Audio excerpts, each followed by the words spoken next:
You know, when the Atlanta Flames and New York Islanders came into the NHL, we knew there was going to be some success very quickly. The Islanders became a big contender by the mid-1970s for the Stanley Cup, and this squad, the Atlanta Flames, really shook up the Western Division, especially in 1973-74 season. Now, GM Cliff Fletcher and head coach Bernie Geoffrion combined to put together a really strong squad that campaign. They made the playoffs behind Philly, Chicago, and LA, and left the expansion 6 behind. Now, he finished the campaign with a 30-34-14 record, very strong on defense. Now, even though they scored only 214 goals, they had some offensive power in the regular season and drove some of the established teams nuts. And I'll give an example. In October, they defeated the Bruins and Montreal back-to-back by 4-3 and 4-2 counts. Now, they played Montreal tough all season. They bet the Rangers on December 23rd. They bet Chicago on January 3rd. And they bet Montreal again on February 1st. So those big wins against those top original 6 squads really pushed Atlanta into a playoff spot.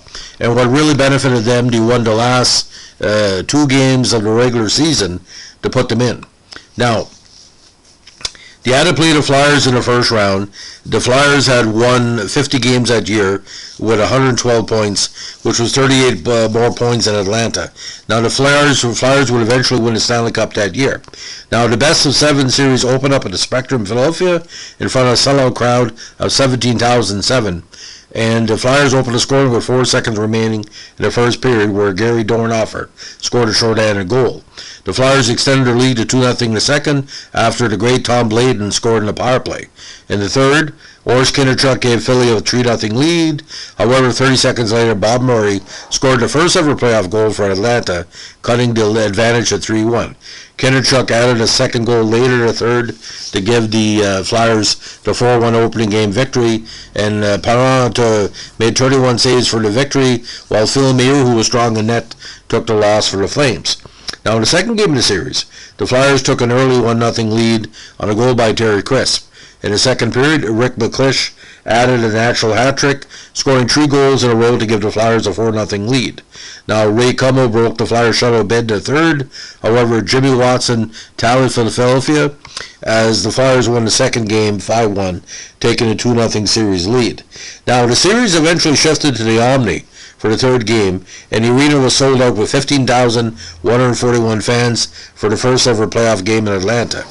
The Flyers opened the scoring with 2 quick goals in the first, as Don Selesky and Bobby Clark scored in the first 5:02 of the contest to give the Flyers a 2-0 lead. In the second period, Larry Romanowicz responded for the Flames, cutting the lead to 2-1.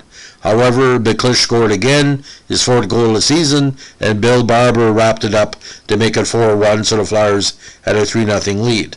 Now, in the 4th game, facing elimination, and in front of another sold-out crowd, the Flames opened the scoring again at 3:28 in the game when Larry Romanowicz bet Parent to give Atlanta a 1-0 advantage. Now, in the second period, the Flames eventually took a 3-0 lead after goals by Jean Lemieux and Cummo. However, the Flyers' Andre Dupont scored a late-period goal to cut the Flames' advantage to 3-1. Early in the third, Dornhoefer scored in a power play to make it 3-2. On another power play, Blayden scored for Flyers, tying the contest at 3-3. Now, the game went into overtime, and the Flyers completed a comeback when Dave Schultz bet Philip Meir as the Flyers won the game 4-3 and eliminate the Flames from the postseason. Now, Lysiak, Leiter, Romanowicz, Jacques Richard, Kurt Bennett, Keith McCreary, and, of course, Rod Stewart and Ray Cummo and John Stewart were the big scorers for Atlanta. But they had a mix of veterans as well. Leon Rochefort had played with them that year. They had Noel Price on defense.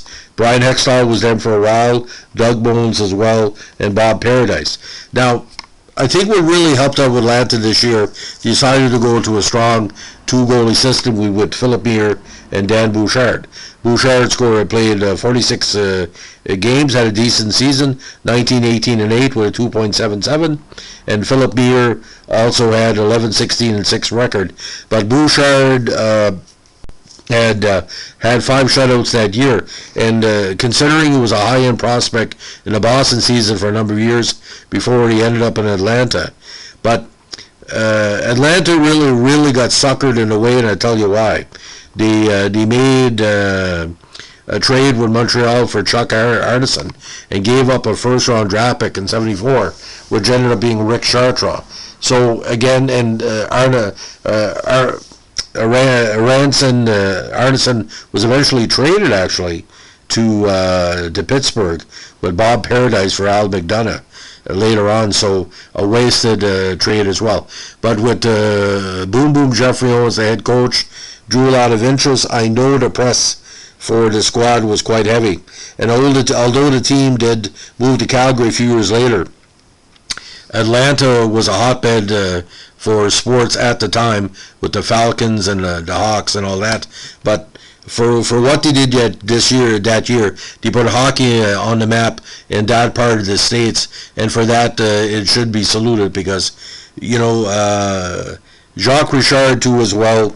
A cautionary tale, of course, but when he was on, those 27 goals really meant a lot to especially the Q fans, because everyone predicted that Jacques would have a breakthrough season, and this was the first one, of course, before he moved on to Buffalo and the glory years in Quebec. So, but Bob Leiter, as well, there was a big a big influence of the Boston draft picks on the team as well, and but.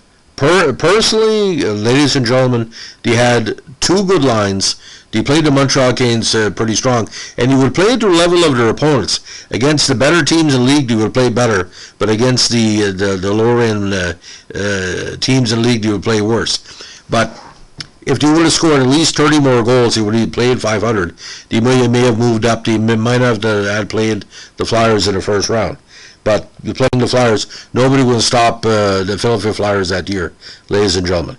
So that's a legend of the 1973-74 Atlanta Flames. If you like what we're doing here, give us a like, comment, and subscribe. And don't forget, keep your stick in the ice. Bye.